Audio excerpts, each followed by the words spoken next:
Bien, buenas tardes de nuevo. Hoy es martes 29 de marzo del 2022. Vamos a hacer la sesión 11ª de los misterios de Shambhala. Como de costumbre, la primera diapositiva tiene que ver con el dibujo de la portada. Como esto luego se está grabando en vídeo, os lo podéis mirar detenidamente. El significado que le atribuye Vicente Beltrán.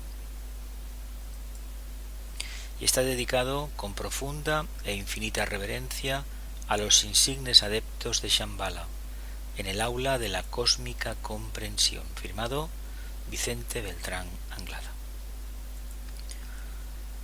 Lo que la semana pasada puse, todos los capítulos más o menos, y el contenido de los mismos. Iremos pasando.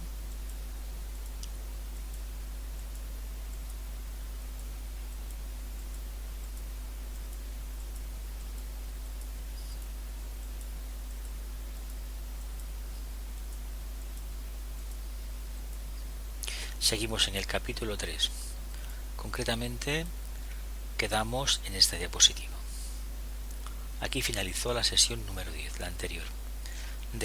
El cuarto rayo de armonía se proyecta preferentemente sobre el cuarto plano búdico del sistema solar y sobre la cuarta esfera búdica de todos los esquemas planetarios. Actúa potentemente sobre la cuarta jerarquía creadora, la humana, que dio vida y conciencia mental a la humanidad, la cual, como se sabe, es el cuarto reino de la naturaleza. Estamos hablando de los efectos del cuarto rayo de armonía a través del conflicto. Las energías proyectadas desde el plano búdico repercuten sobre el cuarto chakra, el cardíaco, el anahata, dentro del esquema etérico del ser humano, cuya misión es reflejar la unidad esencial del plano búdico solar o de la esfera búdica de Shambhala, una vez que hayan sido realizados con pleno éxito los trabajos de Hércules en cada uno de los 12 pétalos que componen el chakra del corazón por el perfecto iniciado. Vamos a releer. Las energías proyectadas desde el plano búdico repercuten sobre el cuarto chakra, el chakra cardíaco, el anahata, dentro del esquema etérico del ser humano, cuya misión es reflejar la unidad esencial del plano búdico o solar o de la esfera búdica de Shambhala, una vez que hayan sido realizados con pleno éxito los 12 trabajos de Hércules, en cada uno de los 12 pétalos que componen el chakra del corazón por el perfecto iniciado. Para finalizar nuestro estudio sobre la cuarta esfera de Shambhala, la búdica, deberemos puntualizar que todos los iniciados, discípulos y sinceros aspirantes espirituales del mundo se sienten identificados en mayor o menor grado y a través de su corazón con el cuarto nivel de la esfera búdica de Shambhala, donde, tal como puede leerse en el libro de los iniciados, palpita con fulgores de eternidad el corazón místico del Señor del mundo, siendo la intuición el sentido espiritual más íntimo e incluyente, el que registra con toda fidelidad el grado específico de esta identificación, de acuerdo con la evolución espiritual de cada uno. Releo. Para finalizar nuestro estudio sobre la cuarta esfera de Shambhala, la búdica, deberemos puntualizar que todos los iniciados, discípulos y sinceros aspirantes espirituales del mundo se sienten identificados en mayor o menor grado a través de su corazón con el cuarto nivel de la esfera búdica de Shambhala, donde, como se puede leer en el libro de los iniciados, palpita con fulgores de eternidad el corazón místico del Señor del mundo. Palpita con fulgores de eternidad el corazón místico del Señor del mundo. Qué lenguaje tan florido. Siendo la intuición el sentido espiritual más íntimo e incluyente, el que registra con toda fidelidad el grado específico de esta identificación de acuerdo con la evolución espiritual de cada uno. Bien, lo que nos podríamos preguntar es una cosa. ¿Este libro de los iniciados es un libro al uso o es un estado de conciencia donde solamente funciona la intuición, la alta intuición? Es una pregunta que nos deberíamos de formular. Yo me quedaría que en ese lugar, esa esfera, palpita con fulgores de eternidad el corazón místico del Señor del mundo, siendo la intuición con mayúsculas el sentido espiritual más íntimo e incluyente que registra con toda fidelidad el grado específico de esta identificación de acuerdo con la evolución espiritual de cada uno. Maravilloso, sublime. La tercera esfera de Shambhala. Seguimos en el capítulo 3. Se la denomina esotéricamente la esfera del propósito revelado. Esfera del propósito revelado. La tercera, ya que expresa subjetivamente los designios, la esfera átmica de Shambhala, de Sanat Kumara. Expresa subjetivamente los designios de Sanat Kumara con respecto al planeta Tierra. En su segundo subplano se halla místicamente ubicada la cámara del concilio planetario, donde únicamente pueden penetrar los santos dignatarios y grandes entidades planetarias y extraplanetarias que componen el Consejo Privado del Gran Señor. Tales son, en orden de jerarquía espiritual, las entidades que componen el Gran Concilio de Shambhala. El Gran Concilio, esfera átmica, el principio de la voluntad al bien. Ahí está el Consejo Privado del Logos Planetario, del Gran Señor. 1. Los componentes del grupo. Sanat Kumara, el Señor del Mundo, encarnación física y representante directo del Logos Planetario del esquema terrestre. 2. Los 6 Kumaras o Budas de actividad, representantes de Sanat Kumara dentro y fuera del círculo no se pasa del planeta. Los 6 Budas, 6 Kumaras o Budas de actividad. Recordemos que los Kumaras, 3 son exotéricos, hacen el papel de externos, y 3 de internos, pero que periódicamente van cambiando. Los 4 señores del karma planetario, expresiones del karma solar y reflejos planetarios de la actividad cósmica de las 4 grandes entidades kármicas o señores lípicas de la gran fraternidad blanca de Sirio. Cuarto, el señor Buda, denominado ocultamente el mensajero de Shambhala. Es aquella entidad, extraordinaria entidad espiritual que en su última... A ver, por favor, el ruido. Que en su última encarnación física en la Tierra utilizó el cuerpo del príncipe hindú Siddhartha Gautama.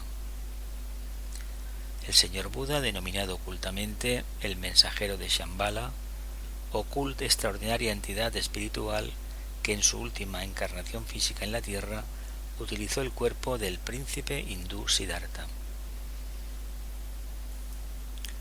5. Los guías supremos de los 3 departamentos planetarios de la política, religión y civilización, conocidos con los nombres de Manu, Bodhisattva y Mahachohan.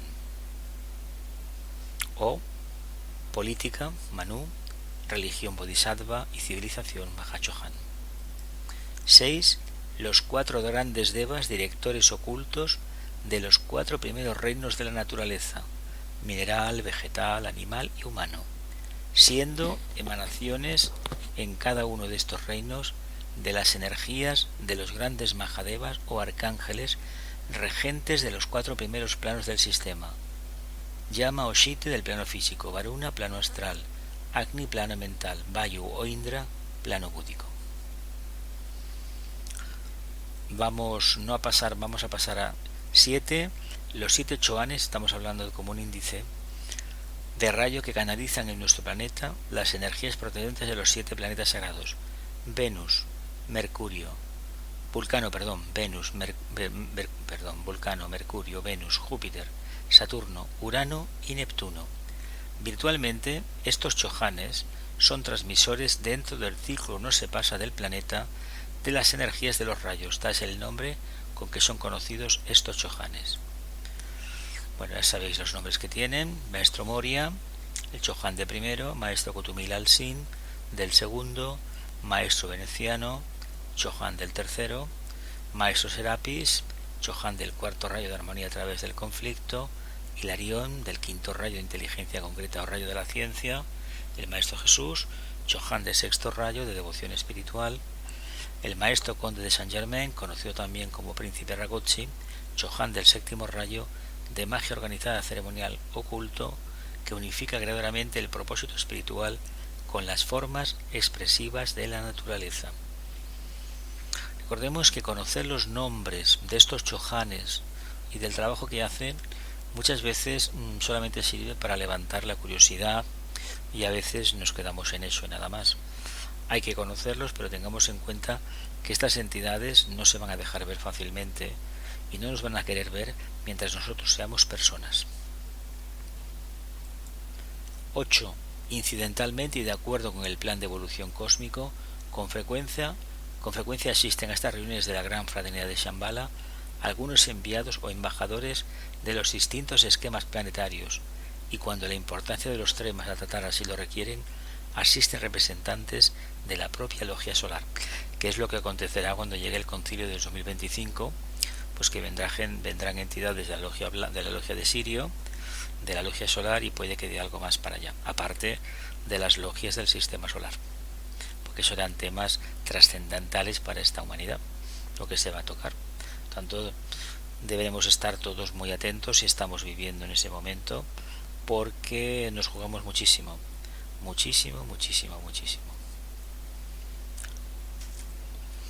Continuamos.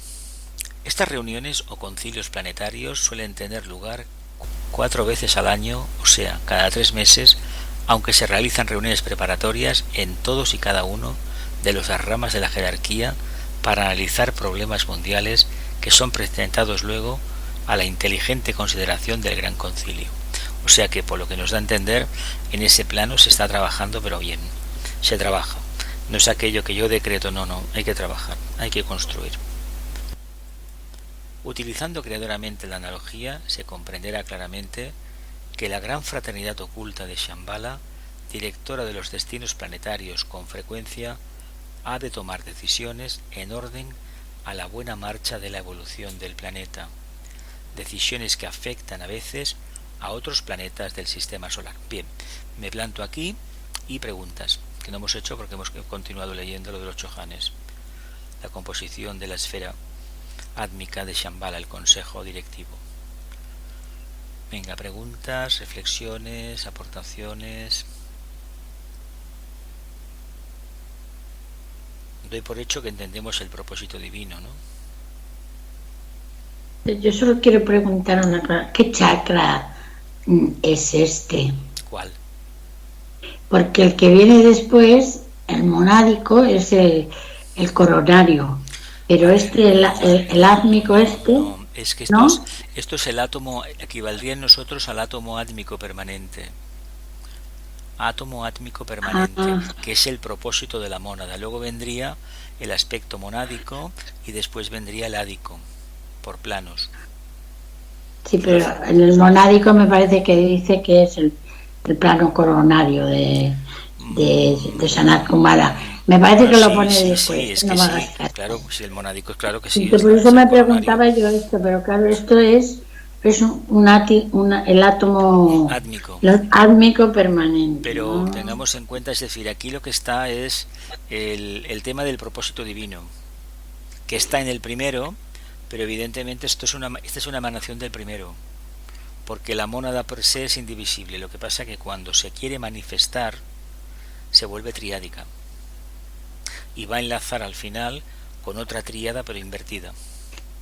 Se vuelve triádica en este plano, en el átmico, ¿no? Cuando empieza a descender, claro. Empieza primeramente, tiene un anclaje, va directamente después al mental, y de la unión del átmico con el mental nace la conciencia búdica, al menos en el ser humano es así. Porque claro, nosotros estamos en el camino de retorno y dependemos de la forma de trabajar en la Tierra inteligentemente, el tercer rayo. Lo que nos posibilita ni más ni menos es que con la unión del primero nazca el segundo. No es que fuera primero y segundo y tercero, no. A niveles arquetípicos es una cosa y a niveles lo que nos pasa a nosotros es otra. Funciona la analogía, sí que funciona, pero vamos, la comparación con muchas distancias. A ver, galaxias enteras a recorrer, que no. ya. Queda Vale, bien vale. conocerlo, es interesante, el texto está muy bien explicado, no es un lenguaje muy farragoso, pero hay que tener en cuenta que este hombre escribía entre líneas, ¿eh? Y detrás del lenguaje florido y rimbombante se esconde a veces una intención clara de decir con toda rudeza: lo que estoy diciendo es muy importante, no te quedes con las palabras, profundiza. Ya, Si ya nos vale. dice que lo único que funciona ahí en ese concilio es la más sublime intuición, ya nos están diciendo claramente que cualquier intento de análisis de la esfera de las esferas de Shambhala, de esa búdica en concreto y de todas en general, es perder el tiempo. Ya, ya. Nosotros la percepción de la relación con el macrocosmos sabemos que existe, no lo vamos a negar, pero no lo podemos desmenuzar. Él lo ha hecho, lo hace bien, seguramente que si el tibetano lo hiciera, pues lo haría de una manera más amplia, pero le correspondía a este estudiante, a este discípulo, hacer esa presentación, y lo hizo muy bien. De todas maneras, el tibetano en aquel libro que vimos a tiempos de iniciación humana y solar, Sí, esto lo explica todo, lo ¿no? explica todo, todo. Y Sí, además que sí. se fue, creo, el primer libro que escribieron. Iniciación, que para mucha gente es el más Sí, sencillo, es el más sencillo porque solamente hace afirmaciones. Es decir, queda muy bonito, pero el problema es cómo realmente todo esto se cocina. Porque, a ver, como bien está muy bien, pero ¿de qué nos sirve saber las iniciaciones de uno y de otro? Hace hincapié en no. ese proceso de redención, porque si no nos alcanza eso. Ujú. ¿Alguna pregunta más, familia, antes de continuar? Y yo creía que se reunían en los años 25 y 75 de cada siglo, ¿no? Esos son los Y ahora concilios, son los concilios. De hecho, los concilios son cada 50 años y luego hay otros cada 25 años, pero el grande es del 25 de cada siglo. 1925, 2025, así. Ahí se toman decisiones. Y luego, lo que estamos viendo ahora, se tomaron las decisiones hace 100 años o probablemente se reconfirmaron en 1975. Entonces, esas decisiones no es que vengan de momento a la Tierra, sino que poco a poco se van manifestando esas energías. pero que han dicho que cada 3 meses tienen una Eso reunión. sí, es decir, hay un equipo de trabajo tremendo. Y una vez tuve una visión y yo me quedé bastante sorprendido ver lo que vi, lo que percibo, que vi. Yo pensaba que el tema de los maestros y los chohanes prácticamente estaban como en una urna y estaban en continua meditación. Sí, pero esa meditación no es lo que yo pensaba, no es una cosa estática, sino que están continuamente de reuniones los jefes de los departamentos de la jerarquía entre ellos, con los budas, con los nirmanakayas, las budas de actividad, la propia cámara de propia Shambhala, de vez en cuando, y sobre todo cada chohan interviniendo con su línea de rayos, sus arramas, y reuniones periódicas con varios arramas de diferentes rayos, dirigidas por un chohan, con una finalidad específica. Al final, los chohanes, los maestros, saben lo que están haciendo los demás, ¿eh? Los discípulos no le corresponde eso. ¿Qué quiere decir? Que todo lo que acontece en la jerarquía es conocido.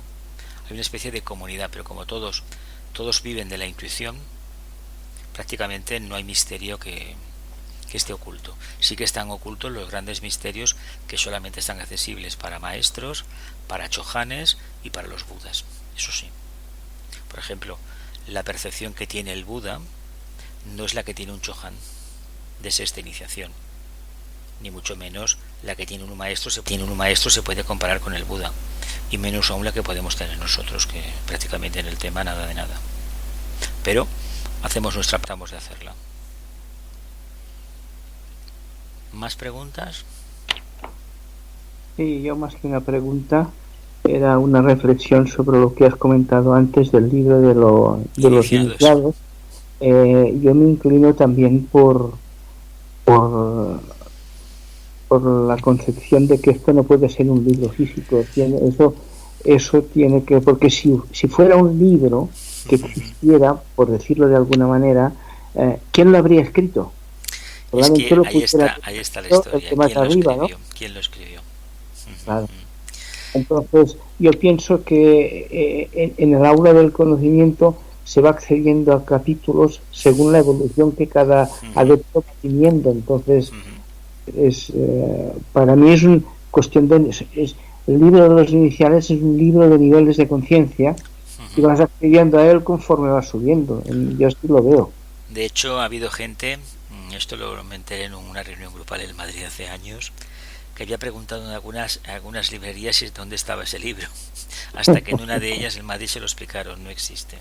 Es una expresión de Vicente Beltrán y de alguno más seguramente, pero ese libro no existe. Además, él explica en algún libro que está escrito en hojas de palma, que parece ser que en contacto con que prácticamente es como si se deshacieran. A ver, esto es un archivo, una base de la memoria del sistema que está ahí para aquellos que realmente hayan llegado a un punto de evolución. Vale. Y pienso que es como una especie de mojón en una carretera, un poste indicador hacia dónde te encaminas. Yo me imagino, a ver, salvando las distancias que hay, que para un logos solar debe de haber algo por ahí, un poste indicador donde reflexionar y continuar adelante su evolución. Y eso que desde el punto de vista nuestro lo que hace el logos solar es infinitamente, bueno, no tenemos palabras. Pero lo importante es que entendamos que estas entidades se reúnen cada 3 meses. Yo en un principio, hace años de esto, pensaba que cada uno estaba quieto en su esfera y no se movían de allí, como en un sarcófago, ¿no? Pues no es exactamente eso. Hay una grandísima actividad, más de la que quisiéramos reconocer nosotros, porque para ellos el día no tiene 24 horas, básicamente porque no hay día, siempre hay luz. Sabemos que hay día porque hay noche.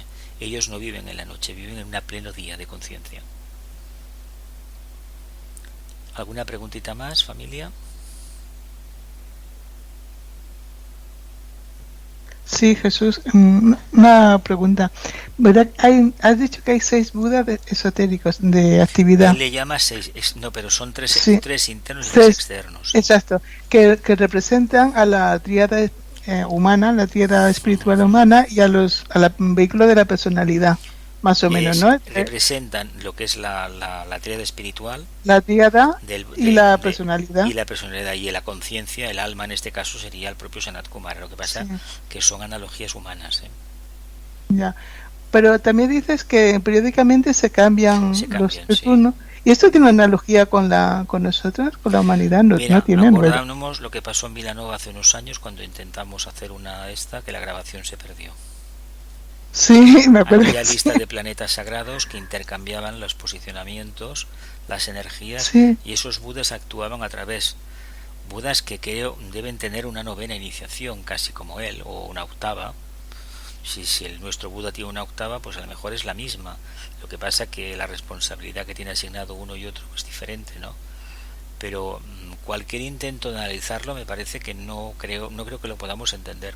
Ahí venían unos cuantos planetas sagrados que se iban intercambiando. Yo empecé que comentaba uno se cambiaba con el otro, teniendo en cuenta que obedece a un plan, a un propósito definido. Y estas entidades son las que cogen las energías, de hecho los rayos vienen así, por esa línea, y acaban proyectándose en la Tierra, de hecho, y atrae suerte de los filtros de los planetas, porque si nos llegara la energía directa, vamos, nos freirían a todos, no podríamos, de ninguna manera. Porque pensemos por un momento que la energía de un Buda, si la del Cristo, se decía que se veía no sé cuántos cientos de kilómetros el aura, pues si pudiéramos ver el potencial del Buda, a lo mejor eran varias bombas atómicas. Pues imagínate qué podíamos construir con eso de forma irracional. No se pueden acercar estas entidades porque lo que hacen es acelerar el karma de la humanidad, es decir, aceleran la evolución, pero como no se ha cumplido con el karma, lo primero que sale es lo que no está bien. Que es lo que le pasa al aspirante cuando se introduce en el sendero, tanto buscar al alma y le salen las dificultades por todas partes. Es lo que tenía dentro, lo que tenía que resolver primero, ¿no? Claro, pero eso no lo sabes, a priori no lo sabes, te crees que lo has hecho todo bien. No lo sabes. Y cuando te viene un tortazo y te viene otro, dices, pero ¿cómo que me está pasando? Algo no he hecho bien, ¿pero qué? Y de hecho, pensemos que resolver la cuestión de que de lo que no estoy haciendo bien es más complejo de lo que uno cree, ¿eh? Porque, a ver, uno hace todo lo que inhumanamente es posible, pero hay una parte que si la intuición no está bien desarrollada no lo acaba de entender. No, porque reconocer la voz del maestro, por ejemplo, del verdadero maestro, del falso maestro, que en el fondo es la dualidad humana, ¿eh? Es el tema eterno del ángel de la presencia y del morador del umbral. Porque si eso se resuelve vía intuición, la vibración del maestro también se detecta por ese camino. Además, piensa que cuanto más seguros estemos, la prueba que nos van a presentar va a ser más dura. Porque das a entender que estás sobrado en el sentido de que ya lo sabes, bueno, pues te vamos a plantear otra prueba, no por hacerte nada, ponerte dificultades, sino para que tú te convenzas de verdad que vives de tu propia intuición. Y claro, seguramente como los trabajos de Hércules, siempre hay todas se resuelven vía intuición, prácticamente, porque si no, milagro no hay. Y claro, dices, pero vamos a ver, ¿cómo no me he dado cuenta? No, porque el que está fuera de ti te observa, tiene muchísima experiencia, más que nada porque él también pasó por la fase humana, y con la prerrogativa que tiene de ser quien es, un maestro, un Mahatma, evidentemente sabe de dónde vienes, lo que estás haciendo y hacia dónde te encaminas. Nosotros, aunque tengamos alguna expansión de conciencia, no es tan fácil eso, ¿eh? ¿Alguna pregunta más, familia? ¿Sigo? ¿Sí? Dice, de ahí se deriva el hecho de que a los concilios celebrados en Shambhala asistan enviados o embajadores de las distintas fraternidades ocultas del sistema solar, habida cuenta de que los planetas de nuestro universo, sea cual fuere su grado de evolución, son centros o chakras dentro del inmenso cuerpo solar. Es lógico que las decisiones de un logos planetario afecten de alguna manera aquel ambiente social de dioses. A ver, nuestro esquema terrestre está dentro de un grupo. Nuestro planeta no es sagrado, pero es la única humanidad física. Por lo tanto, creo sinceramente que las iniciaciones del logos solar y la del logos planetario y algún logos más del sistema se están jugando en el campo de batalla de la Tierra.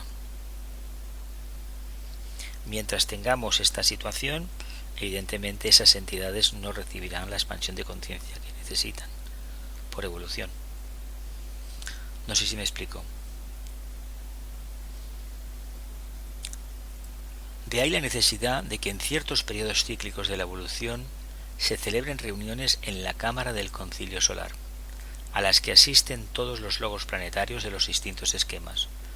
Hay que considerar este punto desde un ángulo muy analítico, utilizando la analogía y tratando de aproximar tanto como sea posible aquellos hechos universales a nuestra consideración humana.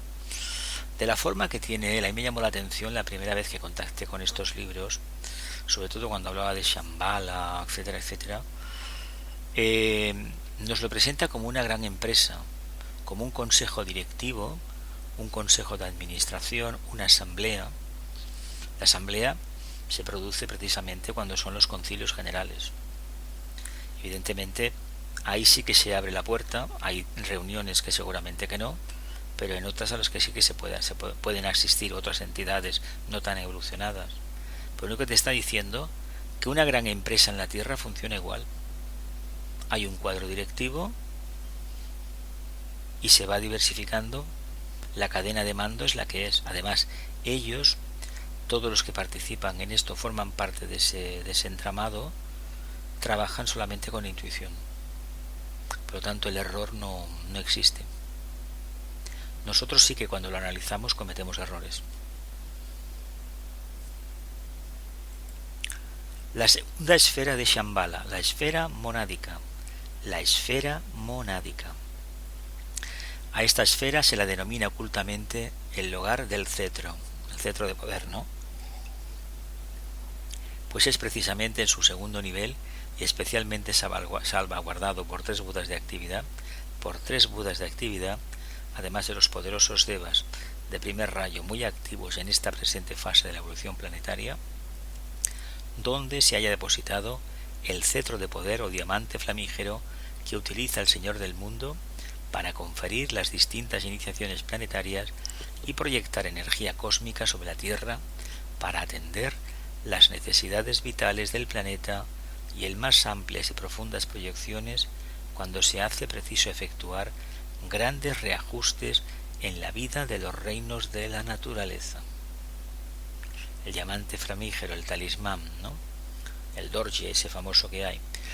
A esta esfera se la denomina el hogar del cetro, pues es precisamente en su segundo nivel y especialmente salvaguardado por 3 Budas de actividad, además de los poderosos devas de primer rayo, muy activos en esta presente fase de la evolución planetaria, donde se haya depositado el cetro de poder o diamante flamígero que utiliza el Señor del mundo para conferir las distintas iniciaciones planetarias y proyectar energía cósmica sobre la Tierra para atender las necesidades vitales del planeta y en más amplias y profundas proyecciones cuando se hace preciso efectuar grandes reajustes en la vida de los reinos de la naturaleza. Hay que decir, con respecto al cetro este de poder, el diamante flamígero, hay muchas series, muchas películas de Hollywood, del cine, que en las últimas décadas siempre aparece un mago o un ser que tiene muchísimo poder, ¿no? Y hay un cetro que prácticamente da el poder sobre un mundo manifestado. Tiene su razón de ser, pero quitémonos la fantasía. Por mucho que hagamos, hoy por hoy, no lo vamos a ver ni lo vamos a percibir.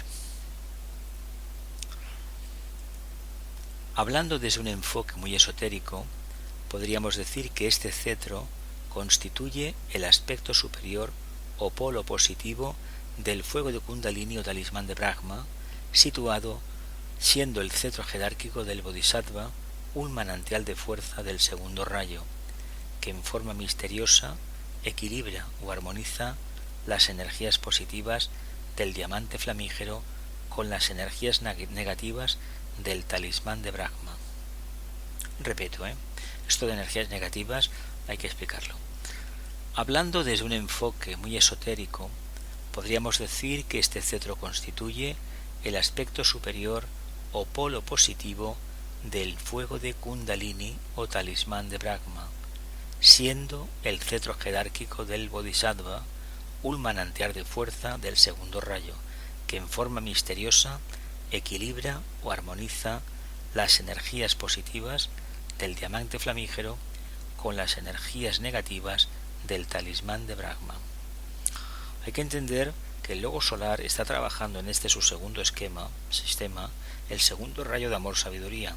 Por lo tanto, el jefe de la jerarquía, el Bodhisattva, el Cristo, el cetro de poder que tiene, complementa, suaviza, anula, por alguna manera de decirlo, al diamante las energías negativas de Brahma, que son las energías de la materia, que es el talismán que hace que la Tierra gire, que el globo terráqueo gire. Entonces el aspecto cualidad, entiendo, se le ofrece el Bodhisattva, porque es una energía de segundo rayo. Continuamos. El diamante flamígero procede, según esotéricamente se nos dice, del planeta Venus, y lo trajo consigo el Señor del mundo, cuando procedente de los altos lugares del esquema, vino a la Tierra para instaurar la jerarquía espiritual o gran fraternidad blanca. Vino de Venus, pero me parece que dice más adelante que viene del logo solar y pasó por la logia de Venus, me parece. Vamos hacia adelante, preguntitas, venga. Venga, que es un tema muy interesante, Nos permite fantasear, no está permitido hacerlo, pero bueno, lo podemos hacer. ¿Puedes explicar mejor esto del diamante flamígero de Bodhisattva y toda esta historia? A ver, y las energías negativas y positivas. La materia Brahma es el aspecto materia kundalínico y por definición no tiene conciencia. ¿Qué quiere decir? Que no tiene una cualidad específica para hacer, no el bien, para trabajar de tal manera que se puedan construir,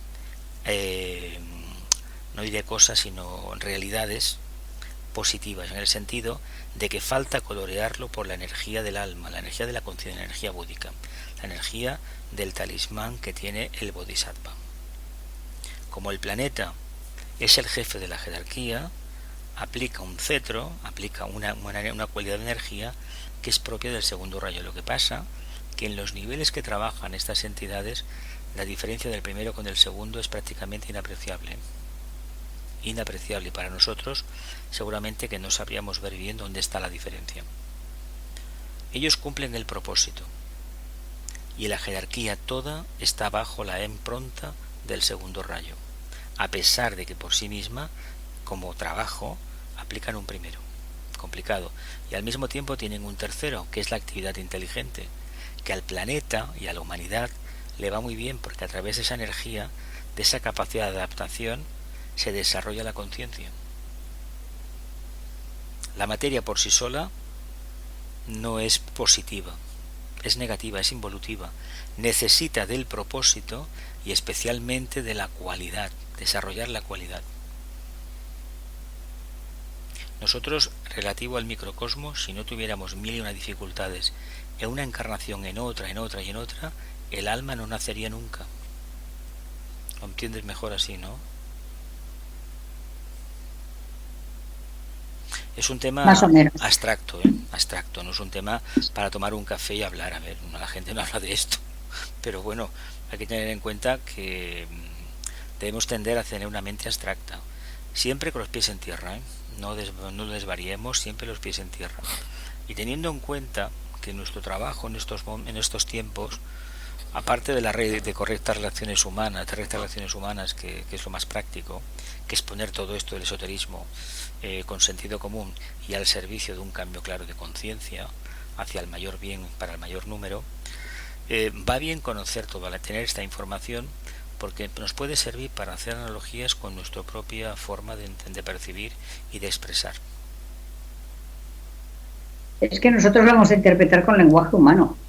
El lenguaje humano ya lo tenemos, pero si no tenemos experiencia en la meditación, por ejemplo, en la reflexión continua, en la atención, la gente siempre han habido personas, por ejemplo, han ido a una escuela normal y corriente, como hemos ido todos, ¿no? Pero sin embargo han tenido un ojo específico para sumar y restar. A lo mejor no sabían, pero yo lo sé por mi familia, que el abuelo materno, pues el hombre no sabía escribir su nombre, pero en el tema de las cuentas no le engañaba a nadie con la paja, ni los sacos de trigo, ni la aceituna, ni las bellotas, ni nada de nada, nada. Y tenía un ojo especial para medir la tierra. Y a la escuela no había ido. A ver, estas cualidades todo el mundo conoce gente que ha sido así. Incluso en una fábrica, esto lo he visto yo, trabajando, una persona que llevaba toda la vida trabajando allí le pasaba una mano por encima al ingeniero eléctrico y al ingeniero tal y al ingeniero cual. ¿Por qué? Porque aquellos tenían un título pero no tenían experiencia. Y este hombre tenía experiencia. A estas personas en las fábricas se les llamaba el Martínez. No sé si alguno de vosotros habéis conocido esa expresión. ¿Algo más? Yo lo que comentas, mi abuela no sabía leer y escribir, y en cambio estaba de portera en un edificio y llevaba lo que eran el dinero y todo, contaba todo a la perfección. ¿Vale? Porque a tu abuela le gustaba el trabajo y puso todo el empeño para salir de la situación en que estaba, y no necesitaba el título para nada. ¿Por qué? Porque estaba internamente despierta. Y hay mucha gente con mucho título en la pared, pero que bueno, está ahí, ¿no? Vamos a hablar. ¿Más, familia? Es que yo creo... Bueno, en correos... A ver, venga, uno primero y luego la otra. Venga, no, en correos había un grupo de personas que se llamaban los sabios, que se dedicaban a todas las cartas y paquetes que no tenían bien la dirección, que no... ellos, ¿no? Ellos no sé cómo sabían, lo dirigían hacia el sitio correcto. Oye, una intuición. Bueno, mira, sí. Cosas que los ordenadores modernos no hacen, ¿verdad? No hacen, exacto. Bueno. Albert. Sí, no, yo quería simplemente comentar que para mí estamos hablando de dos cosas, de talento y de conocimiento, que son distintas. Sí, es decir, el conocimiento se adquiere en la escuela, talento, ¿no? Pero el talento va con uno. Exactamente. El problema que tenemos la mayoría de los mortales es descubrir con qué talentos hemos venido a este mundo. Sí, eso sí. Y puede, Pero los tenemos, o sea sí, que eso es así.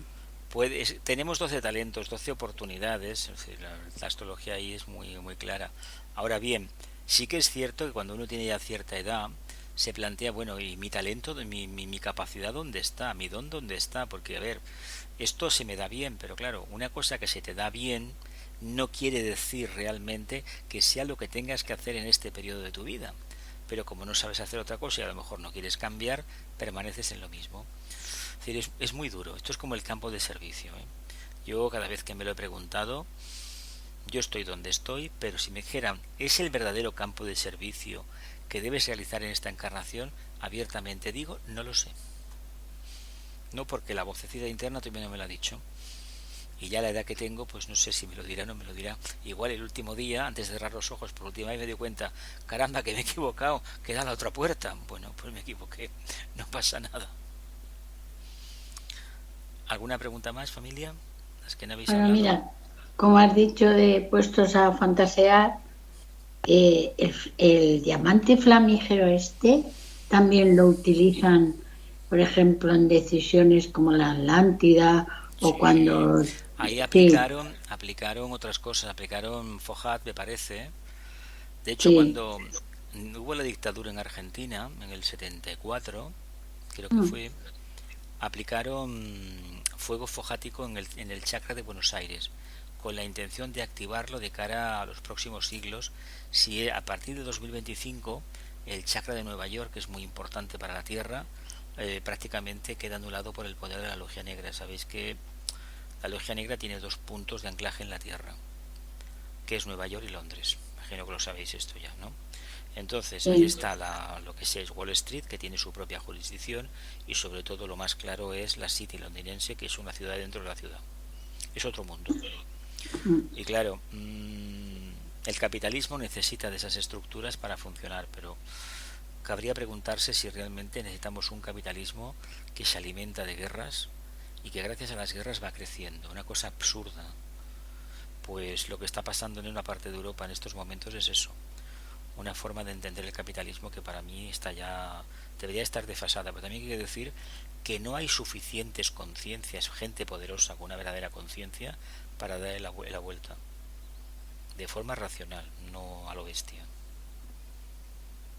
Pues igual nos aplican también el diamante flamígero. A Bueno, ver es si que para cambiamos. nosotros, es que, a ver, cuando hay una aplicación de un cetro de estos, porque al iniciado sí que le trastorna y bastante, bastante. San Pablo estuvo 7 años hasta que se recuperó de la imposición del cetro, la tercera iniciación. Da mucha Piensa que energía. eso, es decir, y no es cruzar la puerta y ya soy un iluminado, no. Esto se va haciendo poco a poco y el 7 tiene mucha importancia porque no es que fueran 7 años de 365 días, no. Es que es un periodo que tiene un inicio, tiene un desarrollo, tiene un punto neutro y al final tiene una conclusión. Y eso hay que tenerlo siempre en cuenta. ¿Y eso que pone de la decisión final? ¿Qué significa eso? Decisión final Precisamente, con respecto a qué. no sé, lo has leído, ponía no sé qué, la decisión final. Lo mismo que se llama el hogar del cetro, el que ahora después de... Decisión final, bueno, porque desde ahí tiene que partir la orden, me imagino, para que se Ah, llegue un día al momento la disolución para del hacer- planeta, supongo que vendrá por ahí. Es que, a ver, él tiene ese poder y cuando tiene que tomar una decisión, pensad que un conflicto en la Tierra afecta al resto del sistema solar. Claro, nosotros eso no lo percibimos, pero las jerarquías de esos planetas sí que lo perciben. Entonces, entorpece la logia solar, entorpece la logia de Sirio y sube para arriba hasta el logos cósmico. Claro, no lo van a permitir, evidentemente. No. ya. De hecho, la decisión de hundir la Atlántida no fue tanto de aquí como de la logia solar y la de Sirio. Que tomaron la determinación, ¿no? Bueno, ya también abortaron, concluyeron antes de tiempo la evolución en la cadena lunar por un error que cometió el logos planetario, pero bueno, esto es un tema que creo que el tibetano lo explica en Fuego Cósmico, pero bueno, es un tema muy abstruso, muy muy abstruso, no es una comida fácil de digerir, ¿eh? Y cuando la Lemuria también sería, ¿no? Aquellos hombres de 4 metros y Bueno, después ya tomaron todos otra, aquellos, por eso, y todos aquellos animales tan vinieron y enormes. bueno, hubo un cambio radical de todo. Claro, claro. Ajá. Vale. Cada vez que Pero cuando toman estas decisiones, Jesús, hay un cambio en la tierra, o sea, claro, cambia claro, físicamente. claro. Pensemos que para la jerarquía, para nosotros nos da tanto miedo que se pierdan vidas humanas, la jerarquía sabe perfectamente que no son vidas humanas, por humanos, cuerpos ocupados por almas. Y cuando hay un conflicto en la tierra grande, una guerra, Sanat Kumara acoge esas almas. Parece que esto lo explicó Vicente en alguno de sus libros o en alguna conferencia lo explicó. Para nosotros, claro, no hay que buscar el mal por el mal, pero hay una cosa que es el karma. Y el karma, lo que no podemos decir es yo soy pacifista y yo no lucho por mi país, no. Aunque pierdas la vida por ese ideal de tu país en forma abstracta, no porque crees que eres superior a los demás, ni mucho menos, tú estás cumpliendo con el propósito, el karma de tu país. Por lo tanto, que sepamos de antemano que nuestro karma está ligado al karma de Cataluña y de España, ¿eh? Y de Europa, por supuesto. Y además, hoy más que nunca eso es cierto. Hay un movimiento en la bolsa y sube la electricidad, suben los combustibles, escasean los alimentos, las materias primas, los cereales, todo. Fijaos si estamos interconectados. ¿Sigo? Sí. Desde entonces, este cetro ha irradiado su poder sobre dioses, devas, hombres y naciones, y siempre que la trayectoria espiritual del mundo se vio obstaculizada por elementos discordantes provenientes de dentro o de fuera del círculo no se pasa del planeta, la potencialidad infinita del cetro en manos de Sanat Kumara cuidó de afirmar la ley de justicia, restablecer el orden transitoriamente perdido e imponer las medidas más convencionales para que la evolución planetaria prosiguiese su curso. ¿Os acordáis del Bhagavad Gita? Cuando dice, cada vez que en la Tierra se manifiesta que el caos y qué más, yo me manifiesto, ¿verdad? Cada vez que el mal se apodera de la Tierra, la divinidad se manifiesta, ¿verdad? ¿Y qué pasa cuando se manifiesta? Que hay una hecatombe, ¿verdad? Hay un cambio. ¿Os acordáis lo que pasó en la antigua Roma? ¿A qué punto llegaron los romanos en cierto momento de su evolución? El tibetano lo explica en un libro, no recuerdo el título. Lo grave fue cuando aparece esa familia de emperadores y esa que él llama el anticristo a uno de ellos, a Nerón, me parece que era un enfermo, aunque últimamente hay historiadores que lo ponen de otra manera. Y se había llegado a tal grado de lujo y de ostentación, que es lo que pasó en la Atlántida, es decir, de prisión del alma, que se decide intervenir. Y se decide intervenir siglos antes de que eso aconteciera. Y ya se preparó el camino de un avatar. Y ese avatar vino a utilizar la horma del Imperio Romano para manifestarse por el mundo. Luego lo que aconteció después es otro tema, ¿eh? Ya lo sabemos. Desde entonces este cetro ha irradiado su poder sobre los dioses, los devas, los hombres y las naciones, y siempre que la trayectoria espiritual del mundo se vio obstaculizada por elementos discordantes provenientes de dentro o fuera del círculo no se pasa del planeta. La potencialidad infinita del cetro en manos de Sanat Kumara cuidó de afirmar la ley de justicia, restablecer el orden transitoriamente perdido e imponer las medidas más convenientes para que la evolución planetaria prosiguiese su curso. Poco más puede decirse ahora acerca de la segunda esfera de Shambhala, salvo exponer una idea que quizás resulte difícil de ser asimilada de forma intelectual, y es la que, en un definido nivel de esta esfera, se halla serenamente expectante una jerarquía creadora que deberá reaparecer en la próxima ronda planetaria, y cuyas unidades de conciencia son chispas monádicas emanadas de la vida del propio logos planetario. Esto es genial, ¿no? Sublime, ¿eh? ¿Qué significa esto? Pues que está cultivando el germen de los que regirán el destino de la Tierra en la quinta ronda, que acontecerá dentro de los millones y millones de años que toque. Poco más puede decirse ahora acerca de la segunda esfera, la monádica. Como está en el aspecto monádico, necesita un periodo de tiempo muy largo para precipitarse en otro plano. Salvo exponer una idea que quizá resulte difícil de asimilar intelectualmente, y es la que en un definido nivel de esta esfera se halla serenamente expectante una jerarquía creadora que deberá reaparecer en la próxima ronda, y cuyas unidades de conciencia son chispas monádicas emanadas de la vida del propio logos planetario.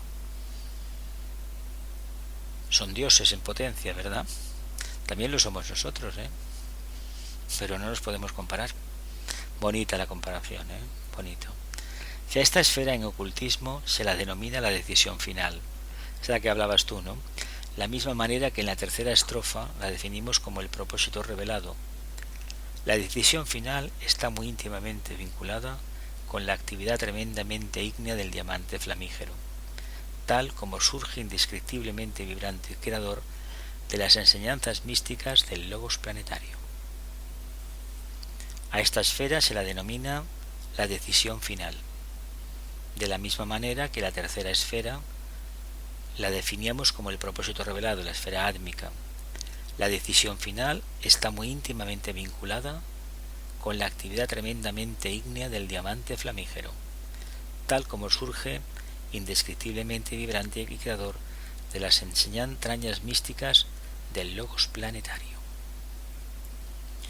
La primera esfera de Shambhala, la esfera ádica.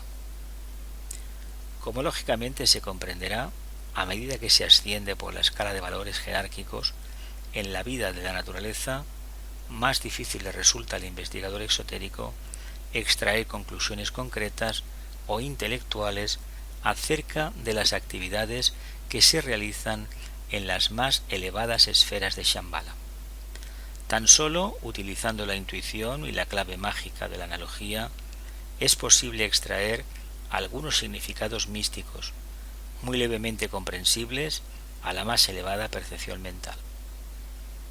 Como lógicamente se comprenderá, a medida que se asciende por la escala de valores jerárquicos en la vida de la naturaleza, más difícil le resulta al investigador esotérico extraer conclusiones concretas o intelectuales acerca de las actividades que se realizan en las más elevadas esferas de Shambhala.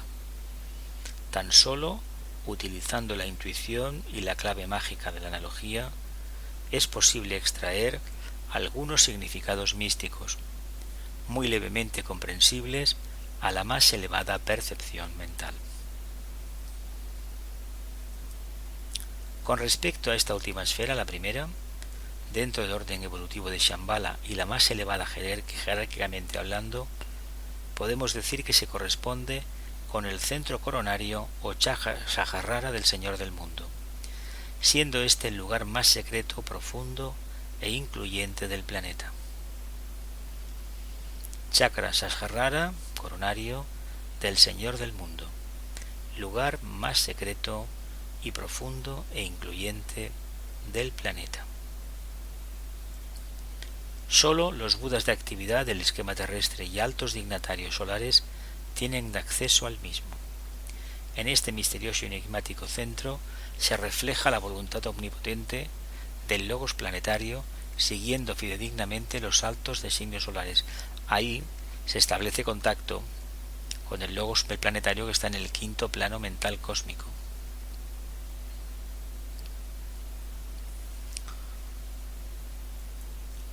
La fórmula sagrada, aún, con la cual se inicia todo proceso creador en este universo de segundo rayo, viene en nuestro esquema terrestre por el logos solar, el logos planetario y señor del mundo, Sanat Kumara, ejercitando cada una de estas entidades cósmicas los poderes asignados a su elevada jerarquía, los cuales se expresan en forma de voluntad, impulso y acción.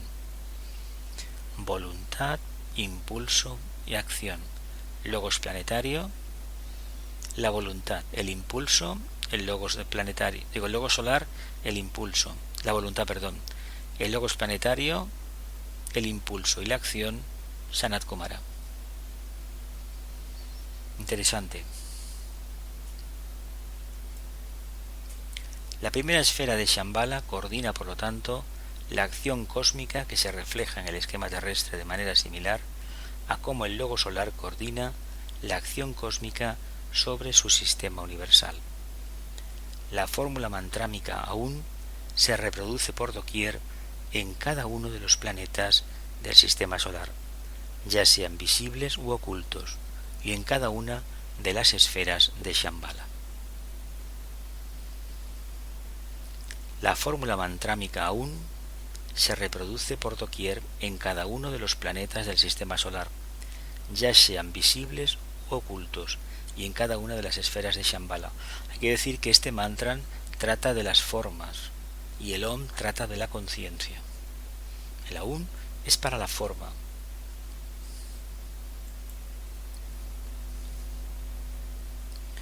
La voluntad del logos planetario, proyectándose sobre el chakra coronario de su agente expresivo, el Señor del mundo, se convierte en el impulso que coordina, organiza y lleva a la actividad el entero proceso evolutivo de la Tierra, utilizando creadoramente a la gran fraternidad blanca, la cual hace efectivo este impulso creador y lo vierte en acción rítmica en un movimiento progresivo hacia adelante, cumplimentándose así el karma planetario del cual participa el hombre celestial, del esquema como el más humilde átomo físico de materia molecular.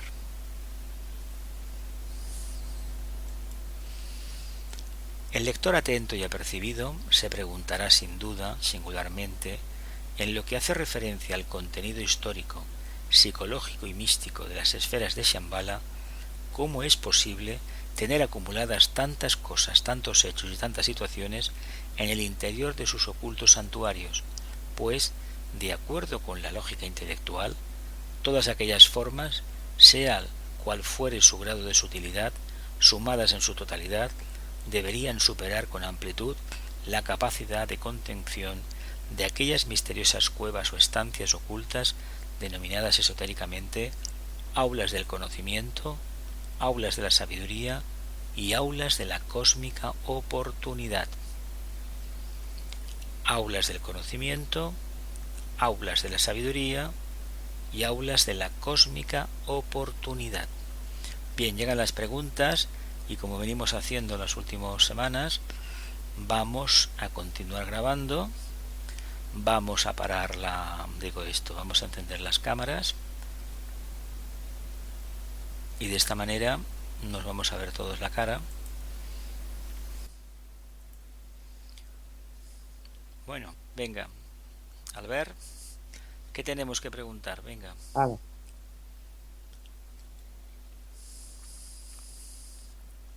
Bueno, que yo respecto a esta última frase o párrafo que hemos leído, decir que cómo nos podemos preguntar cómo puede caber tanta cosa en estas cuevas, ¿no? A ver, ¿cómo se organizan? Claro, esto, si lo vemos desde un plano físico tiene sentido, porque no estamos hablando de un plano físico, o sea, yo creo que eso a nivel de lo que son las experiencias o la historia, eso es conciencia, o sea, eso no ocupa lugar. Exactamente, para mí, no ocupa lugar, físicamente no ocupa lugar. No sabemos si en esos planos tampoco lo ocupa. Yo creo que no lo ocupa. Ahora, ¿en qué soporte se mantiene? Pues no lo sé. Eso no tengo ni idea. No lo sé. Tal vez sea la materia de ese, hablando del plano búdico o del plano átmico o ádico, hablando de materia, es materia, porque no estamos hablando del plano ádico cósmico, estamos hablando del plano ádico físico, es decir, lo más denso y sin embargo lo más sublime. Es un tipo de materia y tal vez creo sinceramente que la propia materia es la que acumula todo eso, creo, pero si lo miramos de otra manera, la materia física, la que a veces no respetamos en la Tierra, también tiene secretos. Porque fijaos que de un mineral, de lo que hicieron para provocar la reacción nuclear, acabaron generando el uranio con centrifugadoras, dándole más carga de la que tenía para provocar la reacción nuclear y sobre todo para preparar esas barras que van en los reactores nucleares, que se calienta todo, lo refrigeran con agua y luego hacen electricidad, las turbinas. Tuvieron que hacer, le llaman centrifugadoras, bombardear los núcleos para que se enriquezcan y sean útiles, puedan generar ese calor suficiente para que las calderas se pongan a más de 100 grados o 100 y puedan mover las turbinas. Bueno, más de 100 grados y tanto, cientos de grados. Es decir, que ese uranio no está en la Tierra, no. Hay que procesarlo. Lo que no existe en la Tierra es el plutonio, que es un residuo de la reacción, sobre todo de la técnica de la fisión. La fisión nuclear, sí. Preguntas, familia, ese que el tema... Nos hemos quedado ya hoy. A ver... Noqueados. Estamos. A ver, está ahí, ¿no? El tema llama mucho la atención, pero es que él, hay que entenderlo, yo creo que él debemos de entender por la relación que tuvo con el reino angélico. Claro, a mí es que esto del reino angélico me da mucho que pensar últimamente, porque él fue el primero que dijo que el tibetano, en una conferencia de amigos de la India, tenía relación directa con el logos de Mercurio. Y es verdad que el tibetano, según él, es el maestro de la jerarquía que más información tiene, incluso Sanat Kumara lo consulta periódicamente, por encima de los chohanes, porque se ha especializado en una línea específica. Y claro, con el tema del cuarto del reino débico, tiene mucho que ver con nosotros también, el reino humano, a fin de cuentas es nuestro hermano gemelo. Y por alguna razón creo que él ha recibido alguna instrucción específica. Él habla del ángel Gesazel, o de su maestro, o de alguna entidad por encima de su maestro. O que tal vez sea lo que yo pienso, que fue era un maestro de la jerarquía, pero que por alguna razón pues se manifestó de tal manera que a lo mejor no lo demostró del todo. Yo no lo conocí personalmente, pero que a lo mejor no se manifestó del todo como tal. Porque, a ver, nos ha dado tanta información y sí que nos habla de la esfera ádica, porque seguramente es la que él no tiene acceso, o la información que hay sobre ella es muy reducida. No obstante, de las otras sí que nos da información, no sé. La ádica, que era la primera, ¿no? Es la primera, más refinada. La más refinada. No, ya está visto. A mí me ha llamado la atención una cosa que no he entendido muy bien, Jesús. Dice que en la quinta ronda vendrá una nueva jerarquía creadora que serán mónadas provenientes del corazón del sol. Pero nosotros también somos mónadas. No, del corazón del sol no. De la propia esencia del logos planetario. Son las mónadas que en la quinta ronda, ahí habla del logos planetario. Yo había entendido del sol. No, del logos planetario. De lo que hemos leído. Mira, vamos a ver, un momentito. A ver. La primera esfera. Albert, buscar. La fórmula sagrada, un momentito, please. Estoy mirando. Mira, vamos a ver. A ver, la esfera ádica, no, ha sido en la esfera monádica. Sí. Esfera monádica. En la quinta ronda. En las últimas páginas. Poco más puede decirse ahora acerca de la segunda esfera de Shambhala, salvo exponer una idea que quizá resulte difícil de ser admitida intelectualmente, y es la de que en un definido nivel de esa esfera se halla serenamente expectante una jerarquía creadora que deberá reaparecer en la próxima ronda planetaria, la quinta, y cuyas unidades de conciencia son chispas monádicas emanadas de la vida del propio logos planetario. Vale. Son hijos del logos planetario. Pero es que también nosotros somos hijos de él. Claro, no somos del sol. ¿No somos del sol? A ver, no. Nosotros somos... A ver, tenemos esa conciencia solar, pero has de entender que nosotros, lo que estamos haciendo aquí, ni más ni menos, es manifestar, por un lado, vivir de la energía pránica del logo solar, pero a quien nos debemos en cuerpo y alma, ¿a quién es? al logo al logo de la planetario. Tierra. Lo que pasa es que no lo conocemos. ¿Por qué conocemos un poco al logo solar? Porque caramba, nos alimenta, está siempre ardiendo, está en fuego. Es una Pero bola eso de se fuego. podía presentar también alguna vez, ¿eh? No, Se podía presentar.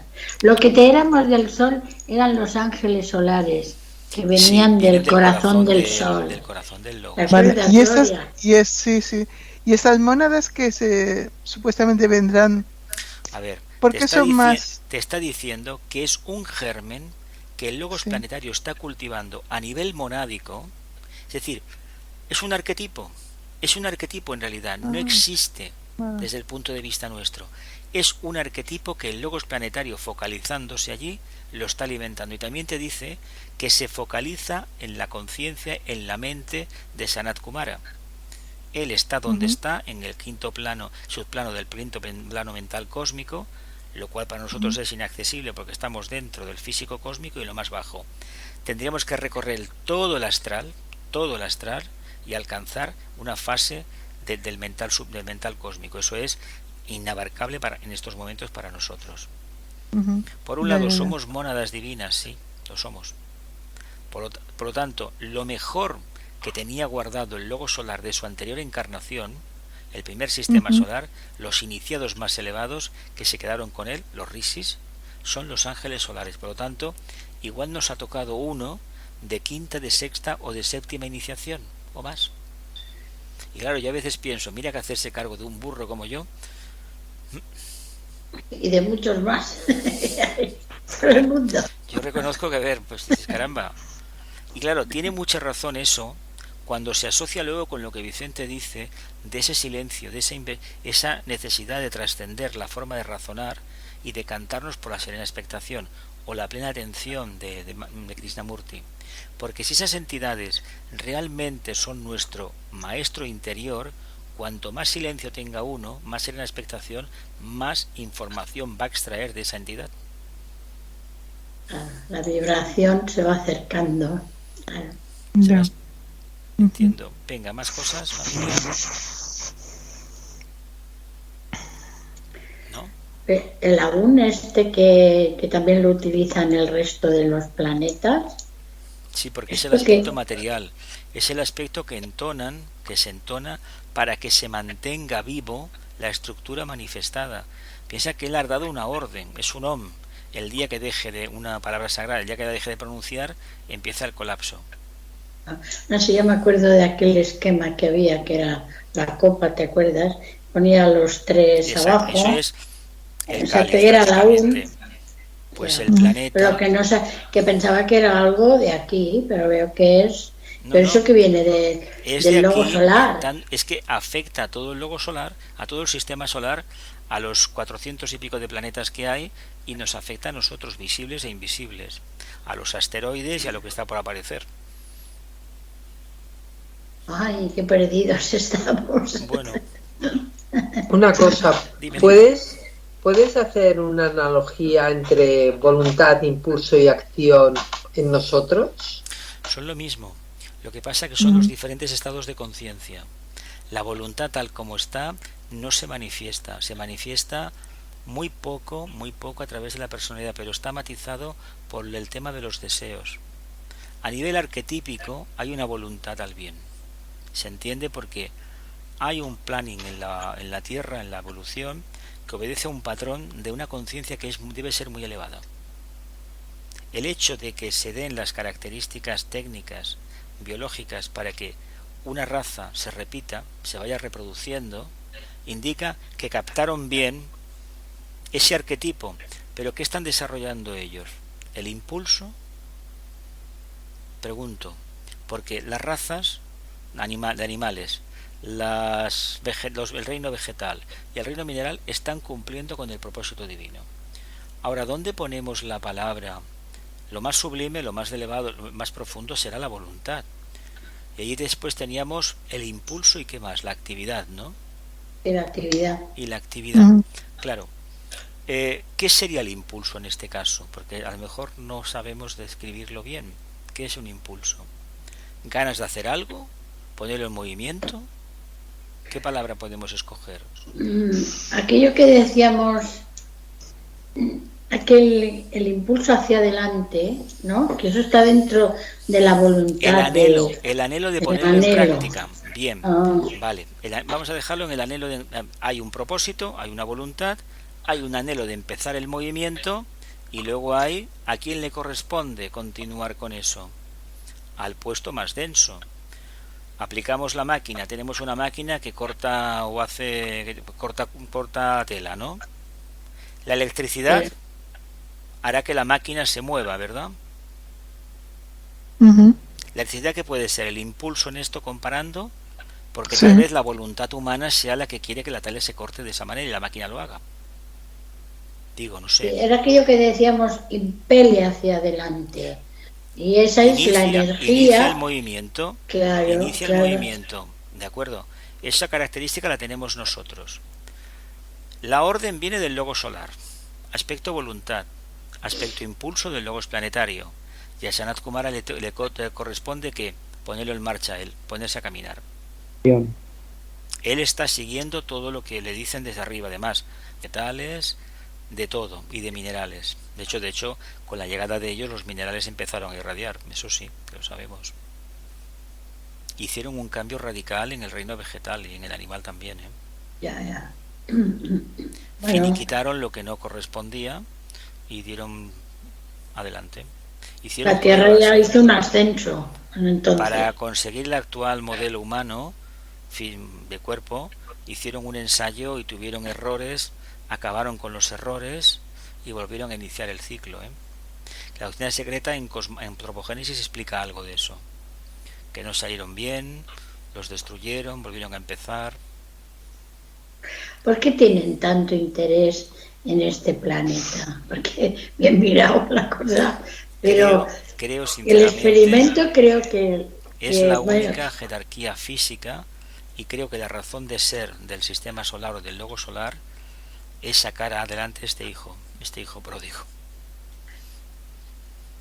Nosotros dependemos de Saturno, ¿eh? Yo no creo que tengamos vida propia tal y como se enseña. Yo creo que estamos tutelados directamente, lo sé porque hace años leyendo un poco cósmico me vino el flash y no se me ha ido nunca. Dependemos de ellos. Son un tercer rayo sagrado, nosotros somos no sagrado. A fin de cuentas es nuestro primer señor del karma, señor Lipika. Está para algo, ¿no?